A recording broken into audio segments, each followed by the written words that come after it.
কি কি কাজ করলে কোরবানি অর্থহীন হয়ে যেতে পারে?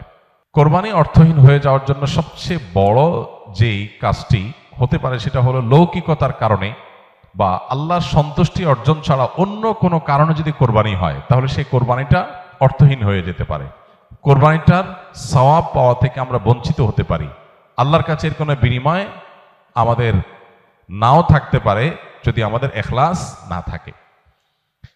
কোরবানিতে ইখলাস খুব কমই থাকে। কোরবানিকে ঘিরে যদি আপনি বলেন সবচেয়ে বড় সতর্ক থাকার জায়গাটা কোনটা, তো আমি বলবো নিয়তকে খালিস করা। অন্য অনেক ইবাদত আছে, নামাজের ক্ষেত্রে আমরা আল্লাহর জন্য নামাজ পড়ি, সেখানে আসলে ইখলাসের অভাব এত বেশি থাকে না। কোরবানির মধ্যে ইখলাসের অভাব যত বেশি থাকে। মূলত কোরবানি এমন একটা ইবাদত যেখানে আল্লাহর উদ্দেশ্যে আমি পশু জবাই করছি, আবার পশুর গোশতটা আমার ঘরে তুলছি, অর্থাৎ ফিডব্যাকটা আমি পাচ্ছি। এরকম জায়গা যেখানে অর্থনৈতিক বা আর্থিক ইবাদত, সে আর্থিক ইবাদতের ফিডব্যাক বা উপকারিতা যদি আমরা নিজেরা পাই, সেখানে ইখলাস ধরে রাখাটা আসলে কঠিন হয়। কোরবানিটা সেরকম একটা ইবাদত। এই জন্য আমি কোরবানি কেন করছি এটা আগে ক্লিয়ার করতে হবে। আল্লাহ বলেছেন লা ইয়ানালাল্লাহু লুহুমুহা ওয়ালা দিমাউহা ওয়ালাকিন ইয়ানালুহু আত-তাকওয়া মিনকুম। কোরবানির পশুর গোশত, রক্ত কিছুই আল্লাহর কাছে যায় না। যেই চেতনা থেকে, যেই তাকওয়ার সুপ্ত চেতনা থেকে আমরা কোরবানি করি, সেটা আল্লাহর কাছে ঠিকই যায়। সো ইখলাসটা এনশিওর করতে হবে, না হলে কোরবানি অর্থহীন হয়ে যেতে পারে। অনেকে আছেন প্রতি বছর কোরবানি করি, এবছর যদি না করি ছেলেমেয়েরা কার মুখের দিকে চেয়ে থাকবে। তাহলে এটা সামাজিক মর্যাদা রক্ষার কোরবানি হলো, আল্লাহর উদ্দেশ্যে না। অনেকে হয়তো মনে করেন যে আমরা প্রতি বছর গরু কোরবানি দেই, এবছর টাকা নাই, ধার করে হলেও দিতে হবে। কেন?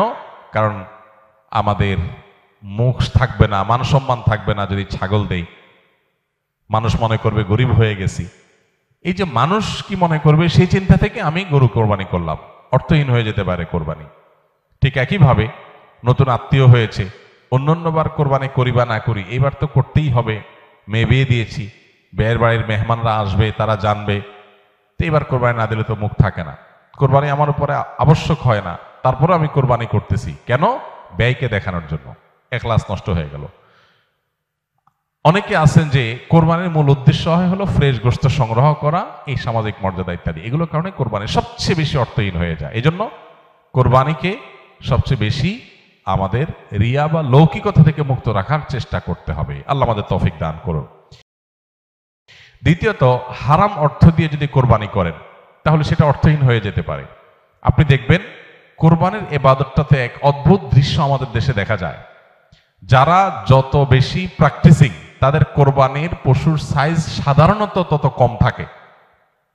আর যারা যত বেশি নামাজ কালাম কম পড়ে, ইসলাম থেকে যত দূরে, তাদের কোরবানির পশুর সাইজ তুলনামূলকভাবে তত বড় হয়। অদ্ভুত না ব্যাপারটা?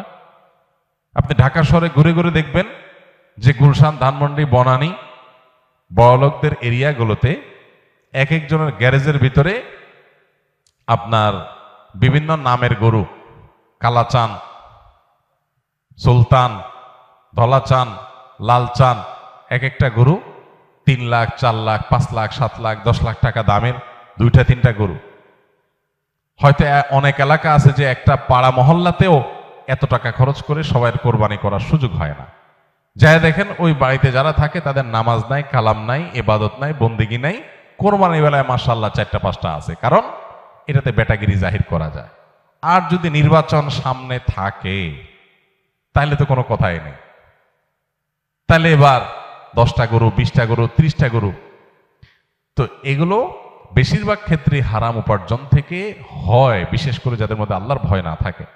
তো হারাম উপার্জন থেকে যদি কোরবানির পশু করা হয়, জবাই করা হয়, বা ওই যে লৌকিকতার কারণে মানুষ দেখানোর জন্য, বাহবা পাওয়ার জন্য যদি কোরবানি হয়, তাহলে সেই কোরবানি কি হয়ে যাবে? অর্থহীন হয়ে যেতে পারে। তৃতীয়ত যে বিষয়টা আমাদের খেয়াল করা দরকার সেটা হলো কোরবানির পশুর জবাই করে তার গোশত খাওয়া আল্লাহ তাআলা আমাদের জন্য হালাল করেছেন, কিন্তু এর মানে এই না যে পশুর প্রতি কোনো অমানবিক আচরণ করা যাবে। পশুর প্রতি অমানবিক আচরণ করলেও কোরবানি অর্থহীন হয়ে যেতে পারে। এখন বলতে পারেন পশুর প্রতি কেউ কেউ অমানবিক আচরণ করে? উত্তর হলো হ্যাঁ, করে। কিভাবে করে? অনেকে আছেন পশু কিনে আনার পর যথাযথভাবে যত্ন আত্তি করে না, নিয়মতান্ত্রিক ভাবে খাওয়ায় না। কারণ জবাই করে ফেলবো, দরকার কি খাওয়ানোর? আপনি 1 সপ্তাহ আগে 5 দিন আগে বাজার থেকে পশু কিনে আনছেন, এর ঠিক মতো খাওয়াইলেন না, যেখানে তার কষ্ট হয় মশা টশা আছে যেখানে সেখানে তারে বেঁধে রাখলেন। মিনিমাম যত্ন আত্মি যতটুকু দরকার, পশু হলেও তার ভিতরে প্রাণ আছে, সে প্রাণী, সো প্রাণী হিসাবে তাকে যতটুকু যত্ন করা দরকার সেটা না করে জবাই তো করে ফেলবো, দরকার কি আর কেয়ার করা, তাকে আপনি অহেতুক কষ্ট দিলেন, তাহলে এটা আপনার কোরবানিকে অর্থহীন করতে পারে। নবী সাল্লাল্লাহু আলাইহি ওয়াসাল্লাম বলেছেন, ইন্নাল্লাহা কাতাবাল ইহসানা আলা কুল্লি শাই, আল্লাহ প্রত্যেকটা বস্তুর প্রতি ইহসান করা, অনুগ্রহ করাকে আবশ্যক করে দিয়েছেন, ফরজ করে দিয়েছেন। প্রতিটা বস্তুর প্রতি কি করতে হবে? ইহসান করতে হবে। এই ইহসানের মানসিকতা আমাদের যদি না থাকে, তাহলে পশুর প্রতি যদি আপনি ইহসান না করেন, তাহলে আল্লাহর কাছে জবাবদিহি করা লাগতে পারে। আমরা যারা পশু কিনে আনি নিজেরা জবাই করি, জবাই করার সময় কিছু অমানবিক আচরণ হয়। যেমন দেখা যায় জবাই করার পর কসাইরা বিশেষ করে চাকু দিয়ে গলায় খোঁচায়। এই গলায় খোঁচানোর পরে, খোঁচানোর কারণে দেখা যায় যে স্বাভাবিকভাবে রক্ত প্রবাহ হয়ে, রক্ত বের হয়ে যে মৃত্যু হতো, সেটা না হয়ে একটা পশু মারা যাচ্ছে অনেক সময় স্পাইনাল কর্ডে আঘাত করার কারণে। তো এই যে খোঁচাখুচি করে পশু মারলেন, অনেক সময় পশু খাওয়াটা পর্যন্ত হারাম হয়ে যেতে পারে যদি এরকম খোঁচাখুচি হয়। জন্য জবাইয়ের পরে ছেড়ে দিতে হবে, তার প্রাণ বাইর হওয়ার জন্য স্বাভাবিকভাবে। খোঁচাখুচি করা যাবে না চাকু দিয়ে। অনেক সময় দেখা যায় কসাইরা পশুর এখনো পুরো প্রাণ বের হয় নাই, এখনো মারা যায় নাই, রগ কাটা শুরু করেছে, চামড়া ছেলা শুরু করে দিয়েছে, নাড়াচাড়া এখনো করছে, এটা অমানবিক। তার প্রাণটা বের হওয়ার জন্য অপেক্ষা করতে হবে। নবী সাল্লাল্লাহু আলাইহি ওয়াসাল্লাম পরিষ্কারভাবে বলেছেন, তোমরা চাকু ভালো করে ধার দিবে। কেন? কারণ ধার দিলে পশু তাড়াতাড়ি জবাই হয়ে যাবে, অহেতুক তাকে খোঁচাখুচি করে কষ্ট দেওয়া লাগবে না। আমরা দেখা যায় নিজেরা হয়তো পশুর প্রতি অনেকে যত্ন করি, মায়া করি, কিন্তু পশুটা যে আপনার বিক্রেতার কাছ থেকে আপনি কিনে এনেছেন, এই পশু প্রতি সে হয়তো কোনো অমানবিক কাজ করেছে, যদিও তার দায়টা আপনার উপর আসবে না, কিন্তু সামাজিকভাবে আমাদের সবার উপরে এই দায়টা চলে আসে। আমরা জানি পশু পরিবহন থেকে নিয়ে পশু বাজারজাত করা থেকে নিয়ে জবে পর্যন্ত ধাপে ধাপে পশুর প্রতি চরম অমানবিক আচরণ এদেশে করা হয়। পরিবহনে হয়, আপনারা জানেন, একটা ট্রাকে ধরা যাক যে 15টা গরু উঠানো যাবে, সেখানে 20টা গরু উঠানো হলো, 5টা গরু বেশি উঠানো হলো, তাতে পড়তা বেশি হয়ে যায়, খরচ কম পড়ে, ব্যবসাটা একটু বেশি হয়ে যায়। কিন্তু 5টা গরু বেশি উঠানোর কারণে কি হয়? ওই পশু যেগুলোকে উঠানো হয়েছে সেগুলোকে এমন গাদাগাদি করে দাঁড় করানো হয় যে তাদের গায়ে শরীরে রীতিমতো ঘা হয়ে যায়, এবং মাঝখান দিয়ে এমন ভাবে বাঁশ বেঁধে দেওয়া হয় যাতে কোনোভাবে বসতে না পারে। 10 ঘন্টা, 15 ঘন্টা, 20 ঘন্টা পর্যন্ত অনেক সময় সিরিয়ালে জ্যামে ট্রাকগুলো, পিকআপগুলো আটকা পড়ে থাকে, এবং 20 ঘন্টা ধরে তাদেরকে এভাবে এমন ভাবে বাঁশ বেঁধে দেওয়া হয় যাতে করে কোনোভাবে বসতে না পারে।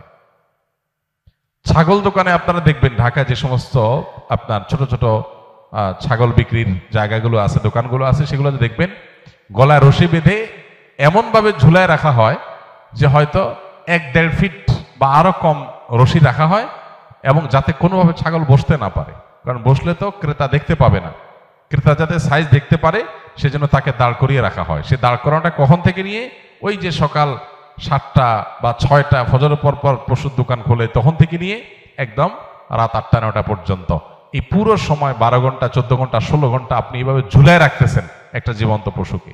অমানবিক আচরণ। এরপরে বাজারজাতকরণের সময় আমরা জানি পেটের মধ্যে হাওয়া দিয়ে ফুলানো হয়, পানি অতিরিক্ত জোর করে জবরদস্তি পান করে তারপরে ফুলানো হয়, এগুলো সব অমানবিক আচরণ। এগুলো আমাদের কোরবানির যে আসল রূহ এবং প্রাণ সেটাকে নষ্ট করতে পারে। এগুলোর দায় অবশ্য কোরবানিকারীর উপর আসবে না, কিন্তু কোরবানিকারীর দায়িত্ব আছে এগুলোর ব্যাপারে সামাজিক সচেতনতায় সামিল হওয়া। সর্বশেষ যে পয়েন্টটা বলবো সেটা হলো, আমাদের কোরবানির পশুর যে বর্জ্য ময়লা আছে এগুলো যদি পরিষ্কার করার দায়িত্ব কোরবানি কারক হিসাবে আমরা নিজের কাঁধে না নেই, আমাদের কোরবানিটা অর্থহীন হয়ে যেতে পারে। আমি কোরবানি করছি সওয়াবের জন্য, কিন্তু আমার কোরবানির কারণে যদি মানুষের কষ্ট হয়, সমাজের মানুষ বিপদে পড়ে, মানুষ অসুস্থ হয়, তাহলে সওয়াবের পরিবর্তে আমার কি হতে পারে? গুনাহ হতে পারে। আপনি কোরবানির পশু এনেছেন, এবার কোরবানির পশুর যে গোবর, তার পেশাব, বিষ্ঠা, এগুলো পুরো এলাকাকে ময়লা দিয়ে ভরে ফেলেছে, দুর্গন্ধে ছেয়ে গেছে।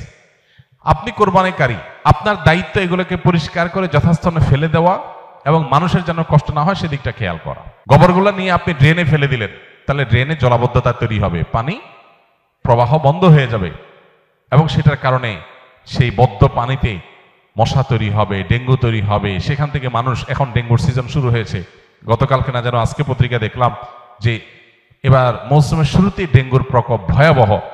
হয়তো এখান থেকে যে মশা তৈরি হয়েছে এটা কোনো মানুষকে কামড় দিবে, সে মানুষটা অসুস্থ হয়ে হসপিটালে ভর্তি হয়ে হয়তো মারা যাবে, লাখ লাখ টাকা খরচ হবে, আইসিইউতে যাবে, আপনি হয়তো জানান না, আপনি কোরবানি করে চলে গেছে।